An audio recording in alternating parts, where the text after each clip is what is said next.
Sen nasıl giyin kayda? Gerçi onun üstüne birdenki. Gel.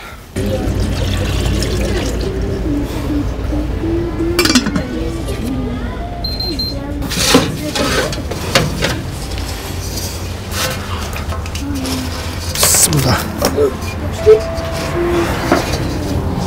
Salam Super TV телеканалын көрүүчүлөрү, бүгүн биз тагдыр көрсөтүүбүздө дал ушул көп балалуу үй бүлөнүн тагдырын чалдырганга аракет кылабыз. Орозбеков Рыспек байке учурда 7 баласы бар. Бүгүн 7-чи баласын колуна кармап турган учуру. Бүгүн биз дал ушул үй бүлөнүн тагдырын чалдырганга аракет кылабыз.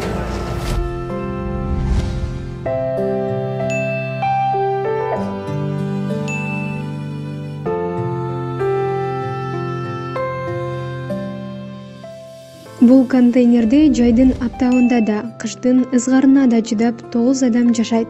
Ал эми үйдүн кожоюну жубайынын алсыз болгонуна байланыштуу аял затына тиешелүү үй тиричиликтеринин дээрлик баарын жасайт. Үй жыйнайт, балдарга тамак берет, нан жасайт.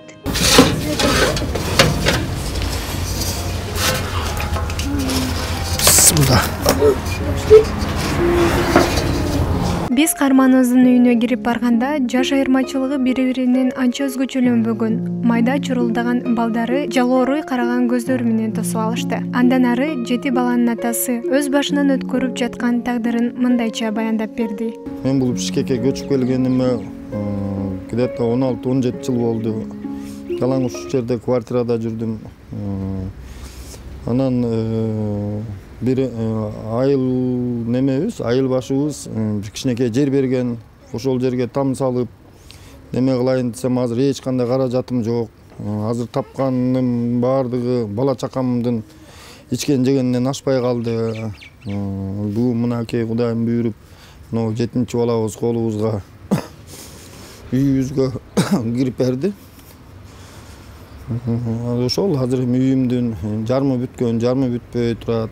Ушинтип моно жерде бир байкелер ошо соопчулук кылып ушул контейнерге киргизип койгон.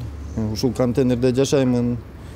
Бул контейнер деле баягы магазин тибинде жасалган контейнер экен. Эч кандай утеплениясы, эч нерсеси жок. Мынакей күн сууктаган сайын эртең менен балдар мектепке тура албай калып атышат, ыйлап, ушуп атабыз деп. Бул жерде эч кандай печке койгонго дагы болбойт экен. Обогревательдерди саябыз. Обогреватель сайган менен ал обогреватель деле толук кандуу жылыта албайт экен үйдө. Келгенде жубайым экөөбүз келип вулканизацияда иштеп жүрдүм, дөңгөлөк күрөөдө. Андан кийин немелерде, стройкаларда иштеп жүрдүм. Кээде жалдама жумуштарга чыгып аттым. Азыр эми жумуш деле жок. Анда санда жалдама жумуш болсо чыгып коем, ошолорго иштеймин. Кээ бир күнү 1000 сом тапчымын, кээ бир күнү 500 сом тапчымын. Ошон балдарымдын мектебине, ичкен тамак ашына жумшаймын. Улуусу 13-тө. Я. Кеч мынакей улуу кызым бул, андан кийинки балам бул 2-чи класста окуйт, кызым 4-чү класста окуйт. Андан кийин тигил балам 1-чи класста окуйт. Андан кийинкиси бул окууга бара элек, 3-4 бара элек окууга. Келинчегим ооруп, жумуш кылганга алы келбегендиктен мен сыртка чыгып эркектин үйгө кирип аялдын жумушун кылып, тамак аш жасап балдарымды багып келем деп сөзүн улады. Биринин шымын алмаштырасың, бири эшикке чыгат, кайра кир болуп келет. Алардын кийимин которосуң, кайра тамак ашын жасап бересиң булардын. Ошентип эле баягы үйгө кирип аял эшикке чыгып эркек болуп жүрдүм. Мынакей келинчегим дагы азыр кесирба болуп төрөдү. Кесирба жолунда. Неме бул келинчегимди дагы бир ай багышка туура келет. Оор көтөргөнгө болбойт эми. Буга чейин 5 баламды өзү төрөгөн. Анан мынау 6-чы, анан 7-чи баламды кесирба жолу менен төрөдү. Мага азыр эми эң биринчи көйгөйүм мынау үйүмдү бүтүрүп, балдарымды ушул үйгө киргизип алсамбы дейм. Анткени азыр батирге кирейин деп квартира сурасаң, 3 баладан өйдө карай уже балаң көп экен деп албайт экен эч жердечи. мына ошонун себеби кесепетинен мынакей мен ошол квартирага кире албай ушул жерде жашап отурам да азыр могу контейнердечи.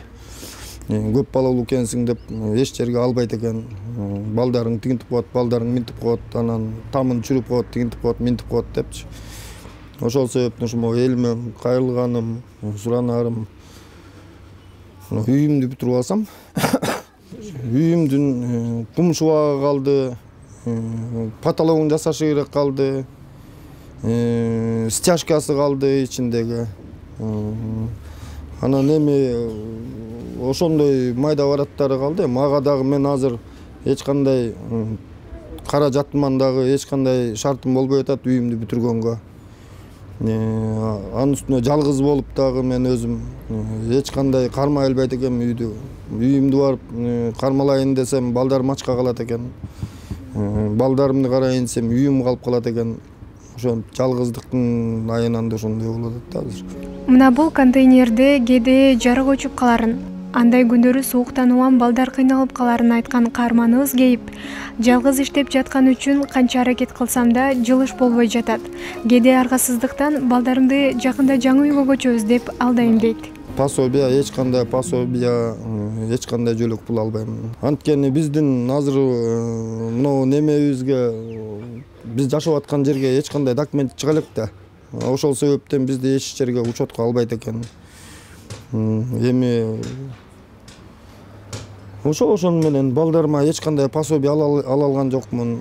Бул жерден чыгарып бербейт экен эч ким. Мына суукта свет өчүп калат.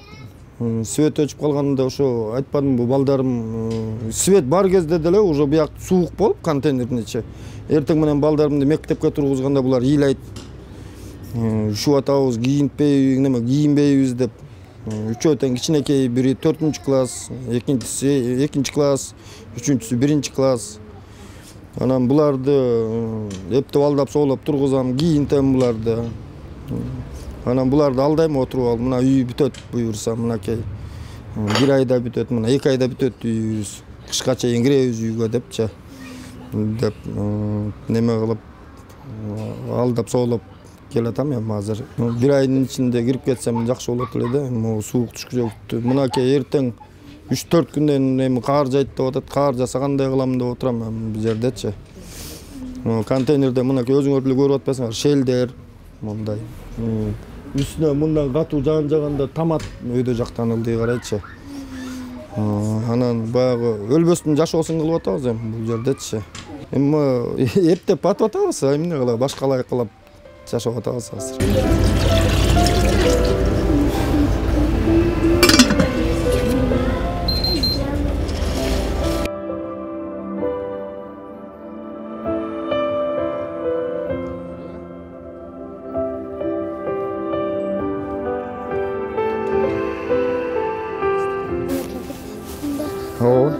Ооба. Сен нас кийин кайда?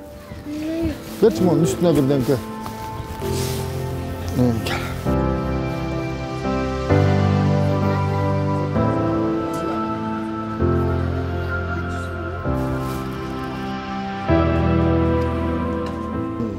Көбүнчө быйыл аябай неме болуп калдым да, кыйналып калдым. Анткени жашап аткан квартирам сатылып кетти.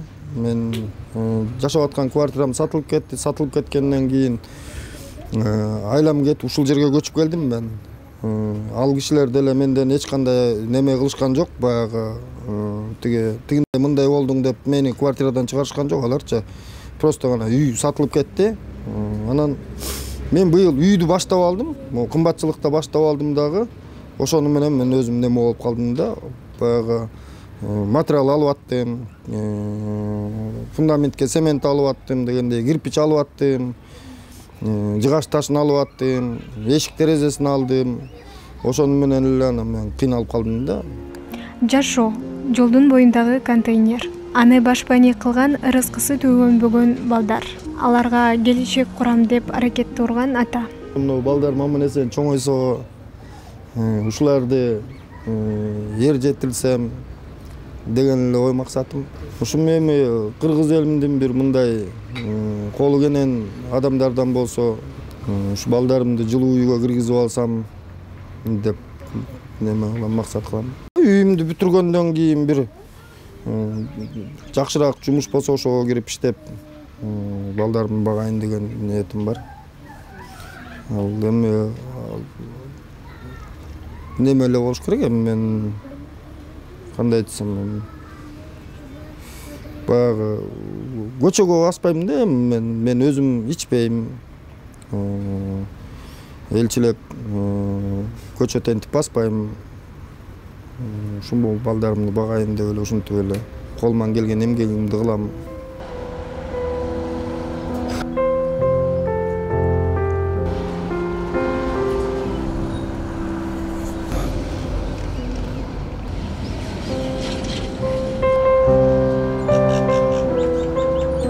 Келе экөөбүз башынан тааныша алалы. Атың ким? Аят. Канчага чыктың? 5. 5ке чыктың.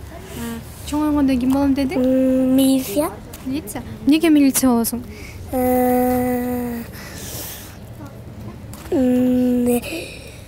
Эмеге жанагы уйлуу айткайм.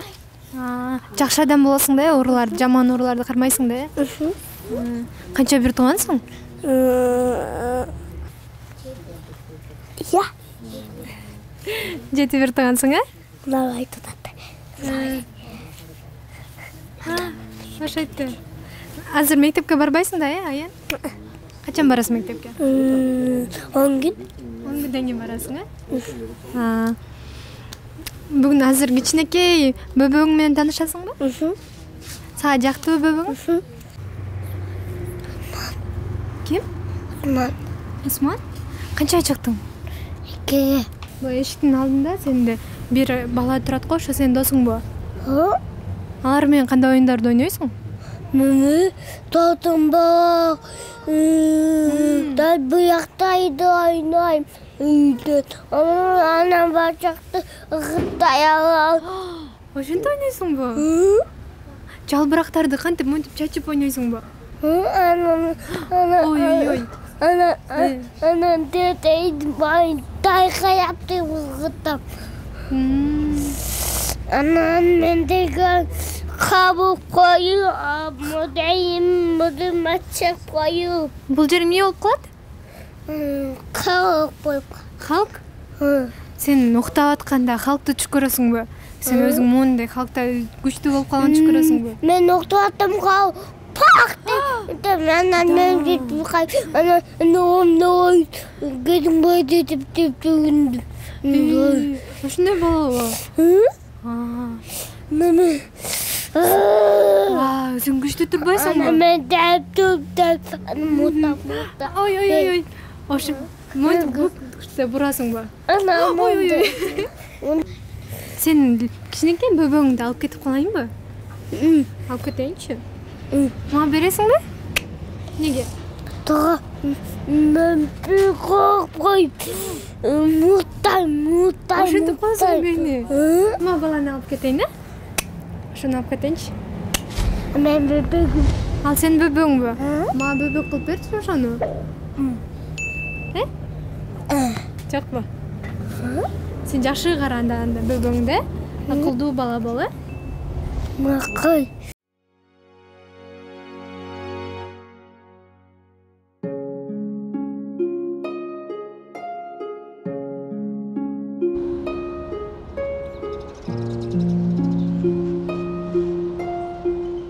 Жардам берүүнү каалагандар экрандагы номерлер аркылуу байланышса болот.